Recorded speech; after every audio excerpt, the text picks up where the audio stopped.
عراق میں قدیم شہر بابل، اور بابل میں یہ جو سامنے قلعہ نما نظر آتا ہے یہ قصر نمرود کا جو پایا تخت یہ شہر تھا، اور اس پر اس نے ایک عظیم بڑا محل بنایا تھا۔ اس کے محل کے کچھ نشانات موجود ہے۔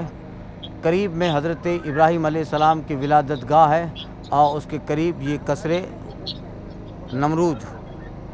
یہیں پر بیٹھ کر اس ظالم بادشاہ نے حکومت کی، مگر ظلم کا انجام آخرکار مٹنا ہوتا ہے۔ اللہ تعالیٰ نے حضرت ابراہیم علیہ السلام کو نمرود کے مقابلے میں بھیجا۔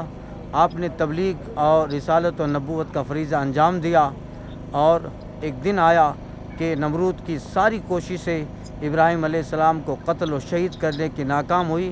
اللہ تعالیٰ نے ابراہیم علیہ السلام اور ابراہیمیوں کو غلبہ دیا، اور نمرود کو ایک ایسی موت دی کہ زمین پہ حکومت کرنے والے عظیم بڑے ظالم بادشاہ کو اللہ نے ایک مچھر کے ذریعہ مار کر اپنی قدرت کا اور اپنی طاقت کا اظہار فرمایا۔ آج بھی اس کے محل یہ شہر عراق کا قدیم بابل شہر سے ہے، اور اس وقت ذوالکفل یا قریہ کفل و نواحی سے علاقہ مشہور ہے، وہاں یہ محل ہے، اور اس کے نمرود کے محل کے کچھ نشانات موجود ہے۔ عراق قدیم بابل